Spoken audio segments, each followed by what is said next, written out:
നമസ്കാരം, ഞാൻ സോണി അഭിലാഷ്. ഭക്ഷണശാലയിലേക്ക് എല്ലാവർക്കും സ്വാഗതം. ഇന്ന് നമുക്ക് ബേക്കറിയിൽ നിന്നൊക്കെ വാങ്ങുന്ന ബൺ ഉണ്ടാവില്ലേ, സ്വീറ്റ് ബൺ, അത് നമ്മുടെ വീട്ടിൽ വെച്ച് തന്നെ ഓവനൊന്നും ഇല്ലാതെ നന്നായിട്ട് സ്റ്റൗ ടോപ്പിൽ വെച്ചിട്ട് നല്ല സൂപ്പർ ടേസ്റ്റി ആയിട്ട് പെർഫെക്റ്റ് ആയിട്ടുള്ള സ്വീറ്റ് ബൺ എങ്ങനെ തയ്യാറാക്കി എടുക്കാമെന്ന് നോക്കാം. ഇപ്പോൾ വീഡിയോ കണ്ട് ഇഷ്ടമായാൽ ചാനൽ ഇതുവരെ സബ്സ്ക്രൈബ് ചെയ്തിട്ടില്ലാത്തവർ ഒന്ന് സബ്സ്ക്രൈബ് ചെയ്തേക്കണേ. അതുപോലെ തന്നെ ലൈക്ക്, ഷെയർ, കമന്റ് ഒന്നും ചെയ്യാൻ മറക്കരുത് കേട്ടോ.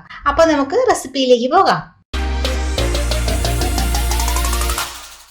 അതിനായി നമുക്ക് ആദ്യം ഈസ്റ്റ് ഒന്ന് സോക്ക് ചെയ്തെടുക്കാം, കുതിർത്തെടുക്കാം. ഞാൻ ഡ്രൈ ഈസ്റ്റാണ് എടുത്തത് കേട്ടോ. അത് 1 ടീസ്പൂൺ പഞ്ചസാര, ഇത് രണ്ടും കൂടി ഒരു 4 ടേബിൾ സ്പൂൺ ചെറിയ ചൂടുള്ള വെള്ളത്തിൽ, ചെറു ചൂടുള്ള വെള്ളമാണ്, തിളച്ച വെള്ളം എടുക്കരുത് കേട്ടോ, ഇട്ട് നന്നായിട്ട് ഇളക്കി യോജിപ്പിച്ചതിന് ശേഷം ഒരു 5 മിനിറ്റ് അടച്ചങ്ങോട്ട് മാറ്റി വെക്കാം.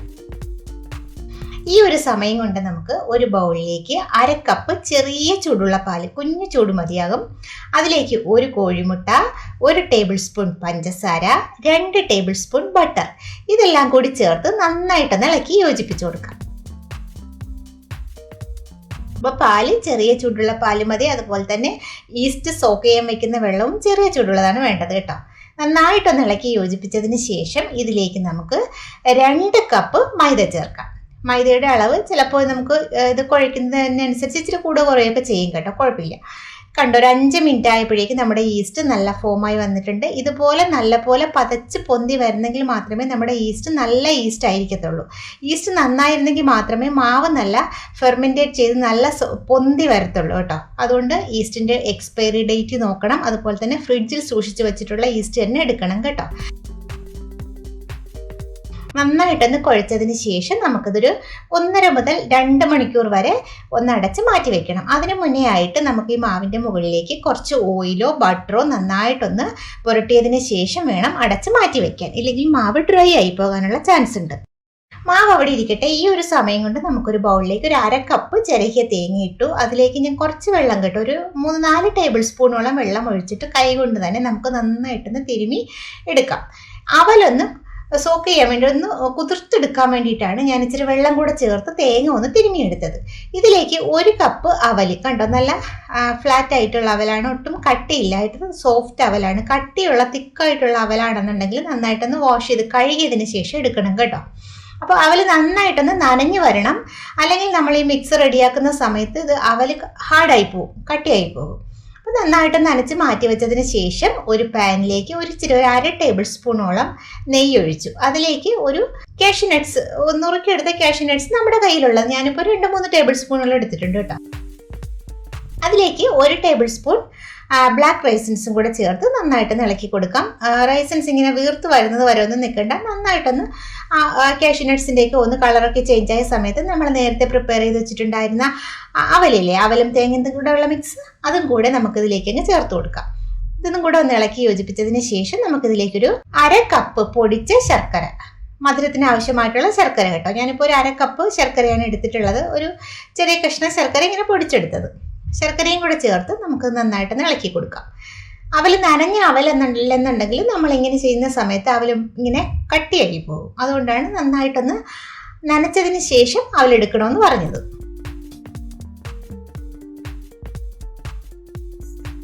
ഇതിലേക്കൊരു 1/4 ടീസ്പൂൺ ഏലക്കായ പൊടിച്ചതും 1/4 ടീസ്പൂൺ ചെറിയ ജീരകം പൊടിച്ചതും കൂടെ ചേർത്ത് കൊടുത്തു കേട്ടോ. ജീരകവും ഏലക്കാപ്പൊടിയും ചേർക്കുമ്പോഴാണ് നമ്മുടെ ആ ഒരു മിക്സിന് നല്ലൊരു ഫ്ലേവർ കിട്ടുക. ഇതിലേക്കൊരു 1/4 കപ്പ് ടൂട്ടി ഫ്രൂട്ടിയും ഒരു ഇച്ചിരി ചെറിയും കൂടെ, നുറുക്കിയെടുത്ത ചെറിയും കൂടെ ചേർത്തിട്ട് ഇളക്കി യോജിപ്പിച്ച് കൊടുക്കാം. ഈ ഒരു മിക്സ് ഉണ്ടല്ലോ, നമ്മൾ കടയിൽ നിന്നൊക്കെ വാങ്ങുന്ന ആ ബൺ കഴിക്കുമ്പോൾ ടൂട്ടി ഫ്രൂട്ടിയുടെ ഒക്കെ ഒരു അതൊക്കെ ഒന്ന് കടിക്കാൻ കിട്ടുമ്പോഴല്ലേ ആ ഒരു ടേസ്റ്റ് ഉണ്ടാകത്തുള്ളൂ. ഈ ഒരു മിക്സ് നമുക്കങ്ങോട്ട് മാറ്റി വയ്ക്കാം. ഇപ്പോൾ ഒരു 1.5 മണിക്കൂർ ആയിട്ടുണ്ട്. അത്യാവശ്യം ചൂടുള്ള സമയമായതുകൊണ്ട് നമ്മുടെ മാവ് നന്നായിട്ട് പൊന്തി വന്നിട്ടുണ്ട് കേട്ടോ, ഡബിളായി വന്നിട്ടുണ്ട്. ഇത് നന്നായിട്ട് കൈ കൊണ്ട് തന്നെ കുഴച്ച് നമ്മുടെ ഇതിനകത്തുള്ള എയർ എല്ലാം റിലീസ് ചെയ്തില്ല എന്നുണ്ടെങ്കിൽ ഈസ്റ്റിൻ്റെ ഒരു മണം ഉണ്ടാവും നമ്മൾ ബണ്ണുണ്ടാക്കി എടുക്കുമ്പോൾ.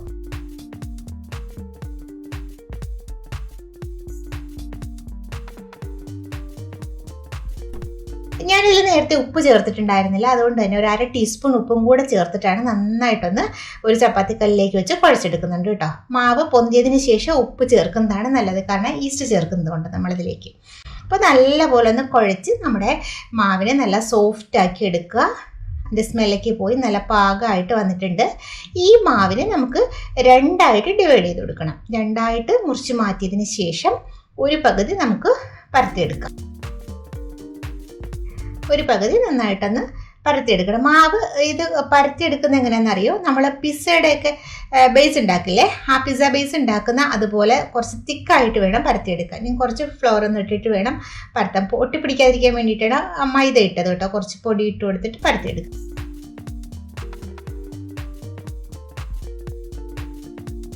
പരത്തുമ്പോൾ കണ്ടോ, ഈ ഒരു തിക്നെസ് മതിയാവും. ചപ്പാത്തിയൊക്കെ പരത്തുന്ന പോലെ ഒത്തിരി അങ്ങ് തിന്നായിട്ടല്ല പരത്തിയെടുക്കുന്നത്, കുറച്ച് കട്ടിയായിട്ട് തന്നെ പരത്തിയെടുക്കും. കേക്കിന്റെ ടിന്നിനകത്ത് ഇച്ചിരി ഒരു ബട്ടർ പേപ്പർ ബട്ടർ പുരട്ടിയിട്ട് വെച്ചിട്ടുണ്ടായിരുന്നു. അതിനകത്തേക്ക് നമ്മുടെ ആദ്യത്തെ ഭാഗം വച്ചു. അതിലേക്ക് നമ്മുടെ ഫില്ലിങ് ഫുള്ള് വെച്ചു കൊടുക്കുക. ഒട്ടും ബാക്കി വെക്കേണ്ട, എല്ലാം അതിനകത്തേക്ക് നിറച്ച് വെച്ചു കൊടുക്കുക. എന്നിട്ട് അടുത്ത ഭാഗം മാവ്, നേരത്തെ നമ്മൾ പകുതി മാവ് മാറ്റി വെച്ചിരുന്നില്ലേ, അതെടുത്തിട്ട് ആദ്യം പരത്തിയതിനേക്കാൾ കുറച്ചും കൂടെ വലുപ്പത്തിൽ വേണം അത് പരത്താൻ. എന്നിട്ട് ഇതുപോലെ കണ്ടോ, അത് ആദ്യം വച്ച ആ ഒരു മാവിൻ്റെ ഭാഗം അങ്ങ് കവറാകുന്നത് ഭാഗം പോലെ ഇങ്ങനെ കമിഴ്ത്തി അങ്ങിട്ടിട്ട് ഫുള്ള് കവറാവുന്ന രീതിയിൽ വേണം നന്നായിട്ട് ഒട്ടിച്ചെടുക്കാൻ. നല്ലപോലെ കവറായി നിൽക്കുമ്പോഴേ നമ്മുടെ ആ ബണ്ണിന് നല്ല ഷേപ്പ് ഉണ്ടാകത്തുള്ളൂ. നമ്മൾ പുറത്ത് ബേക്കറിയിൽ നിന്നൊക്കെ വാങ്ങുന്ന ബണ്ണിൻ്റെ അതേ ഷേപ്പ് കിട്ടണമെന്നുണ്ടെങ്കിൽ നമ്മൾ ഇതുപോലെ നല്ലപോലെ കവർ ചെയ്ത് ഒട്ടിച്ചെടുക്കുക. ഇതിൻ്റെ മുകളിലേക്ക് നമ്മൾ ഒരു എഗ്ഗിൻ്റെ യോക്ക് കേട്ടോ, മുട്ടയുടെ മഞ്ഞയില്ലേ, നന്നായിട്ട് ബീറ്റ് ചെയ്തെടുത്തതിന് ശേഷം അതും കൂടെ ഒന്ന് നല്ലപോലെ ഒന്ന് ബ്രഷ് ചെയ്ത് കൊടുക്കുക. അപ്പോൾ നല്ലൊരു ഗ്ലേസിങ്ങും കിട്ടും, നല്ല ടേസ്റ്റും ഉണ്ടാവും, ഒരു കളറും കിട്ടും. അതിന് വേണ്ടിയിട്ടാണ്.